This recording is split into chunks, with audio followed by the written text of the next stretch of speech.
Alright everyone, in this video we are going to go over the steps of doing a physical assessment on your patient. Now you might use every step of this, or you might only use certain parts of it depending on your patient. So you might use this entire thing if you have a critical trauma patient who's unresponsive, so you need to quickly find and treat their injuries. You might only use part of it, like if they have an isolated ankle fracture, so then you would only use the lower leg and ankle part. But this is a whole body physical assessment. I'm going to talk through each body part, what we're feeling for, what we're looking for on it through this video. So our first step for any trauma patient after Scene Safe BSI is you need to come and take C-spine on your patient. So I'm going to take C-spine. Once I have C-spine, I can assess my patient's level of consciousness and ABCs, because from here I can do a jaw thrust if need be, so I can assess their airway. I can look at their breathing. I can swing my fingers down, check a carotid pulse, so I can assess ABCs. I'm going to turn over my C-spine to my invisible firefighter friend so I can get started.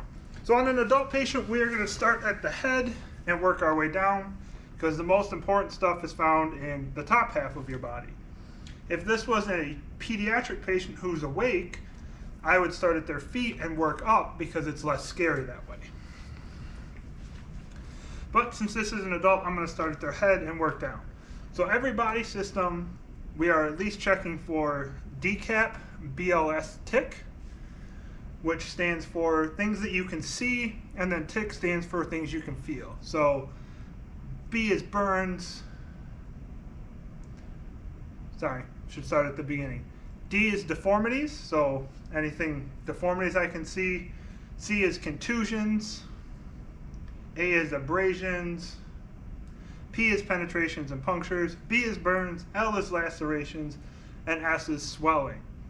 And then TIC are things that I feel. So tenderness, which is if the patient says that it hurts when we touch something. Instability, so if something moves when we touch it and it shouldn't. And then C is crepitus. Crepitus is that feeling of bone grinding against bone.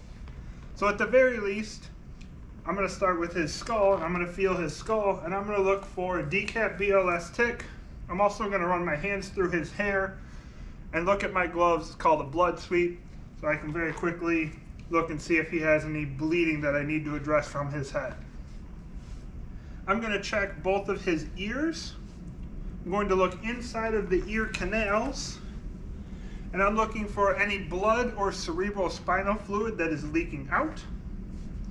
I'm going to look behind his earlobes, and I'm looking for something called Battle's sign, which is a bruising behind the ears that indicates they have a basilar skull fracture. So blood is leaking through the bottom of their skull and collecting behind their ears. I'm going to check their pupils, make sure that they are equal, round, reactive to light. Check his facial bones. I'm going to look in his nose, once again looking for blood or cerebral spinal fluid. If they are awake, I'll have them open their mouth. If not, I will open their mouth for them. Once again, we're checking that airway. Do we need to suction out blood, secretions, vomit, pieces of teeth, chunks of tongue? So check our airway. Once we've done that, we're done with the head. We'll move to the neck. In the neck, there are three structures we're going to check. We're going to check their trachea. Their trachea should be midline, and it shouldn't have any DCAP BLS TIC. We are going to check the jugular veins, which are on the side of the neck. They should be lying flat. You should not be able to see them. If they are engorged, we call that jugular vein distension. That's indicative of pressure somewhere in the chest causing that blood to backflow and engorging those veins. We are going to check the back of the neck. We're going to feel that cervical spine. Once again, DCAP BLS TIC. We're also checking for step-offs, which is where one of the vertebrae is out of alignment with the others. So you'll feel along the vertebrae, and suddenly you'll notice that one of them is not where it should be. Once we're done with the neck, we can put our C-collar on now. Now I'm going to move to his chest. I'm going to feel his clavicles one at a time. If you feel both, and he says, ow, you don't know which one it was. So one clavicle at a time.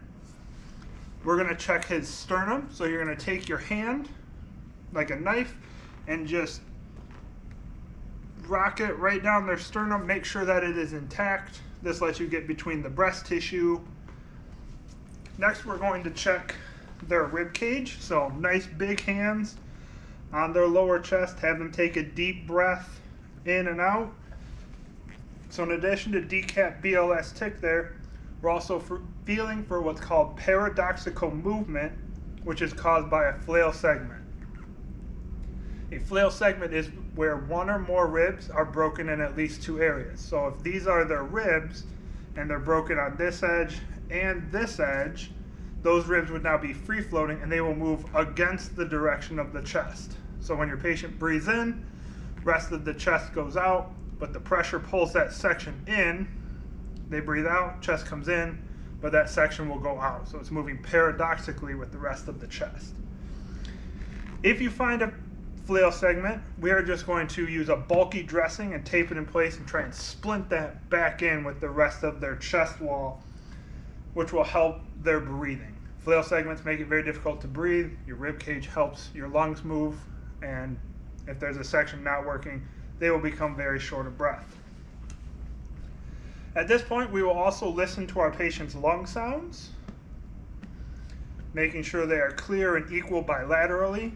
If you have a flail segment, there's a decent chance that your patient will have a pneumothorax on that side also, so we want to check and listen for that pneumothorax. If they do have a pneumothorax, a late sign of that would be their trachea will move off of midline. As the pressure builds up there, it starts to force everything over. That trachea will start to move at the bottom, becoming out of alignment. Once we're done with the chest, we'll move to the abdomen. Nice big hand, firm pressure. I'm just gonna kind of do the worm with your hand in each segment of their belly. You're looking for rigidity. So their belly, even no matter how many sit-ups you do, your belly's still gonna be a little bit soft. So rigidity, guarding, which is where the patient tenses their muscles to keep you from pushing because it will hurt when you push on it. Distension, if their belly is bigger than it should be. Most people, if they're awake, you can ask them, does your belly look normal to you? And then not so much for trauma, but for your medical patients, we're also feeling for what we call a pulsatile mass. So that would be a part of their abdominal aorta is bulging out, causing an aneurysm. And if they get big enough, you can actually palpate them on the abdomen and feel them pulsing. Once we're done with the abdomen, we're going to move down to their pelvis. So you are going to locate their iliac crest, and you are going to push down. Then in a separate motion, you will push in. The pelvis is a ring, so when you push on it, it shouldn't move. If it shifts or moves when you push on it, make sure you know which direction you were pushing when it moved. Then we need to put a pelvic binder on them to close that ring back up. You can lose a significant portion of your body's blood into your pelvis, so we need to close that when we find it. If it is relevant to our assessment, we would assess our patient's genitalia. So for male patients, we would be checking for a priapism, which is an incredibly painful erection caused by a spinal cord injury. We would also be looking for DCAP BLS tick, so bleeding, other injuries to that. If need be, you can have your patient check their genitalia for you if they are awake. Once we're done with the pelvis, we're going to move to their legs. We're going to one side first. We're going to take their femur. We're going to palpate their femur and just kind of try and shift it slightly, make sure that it doesn't move, that it's intact. Move to the knee, check their patella, make sure that it is intact and where it is supposed to be. Same thing with the lower leg. Palpate, slight amount just to see if it moves. Then we'll go to the other leg, do the same thing. Now at the bottom, if it is a serious trauma patient or if you have injuries to the lower legs, we need to remove their shoes and socks so we can assess CMS. So I'm going to find both pedal pulses and compare them. They should be equal strength. This is especially important if you have an injury to one leg, not the other. We need to make sure that those pulses are equal. Have our patient push down, pull up. Once again, these should be equal strength. If there is a fracture, they probably won't want to move it very much because it will hurt. But we need to make sure they at least have some movement. And then do sensation. So I like to either do the big toe or the little toe. It's hard to identify these middle toes. But which toe am I touching? Which toe am I touching? For CMS there. Then we would move up to the arms, check the shoulder, check the humerus, just like we did the lower leg bones, radius ulna. Same thing on the other side. Then we'll do CMS, compare pulses. I like to have my patients squeeze my fingers so I can check that grip strength, make sure that it's equal. What finger am I touching? What finger am I touching? So now we are done with the front side of your patient. So we have only checked half our patient, right? Because we haven't done their back yet. This is something a lot of people forget during testing is, you have to roll your patient and check their back or you will fail because you missed half their body. So we would make sure we have enough people on heads count. So I will put one hand on their shoulder, one hand on their hip. If I had another person, they would cross their hand over on their hip and take their knee. Make sure if they have fractures on one side, we roll away from their fracture. So if he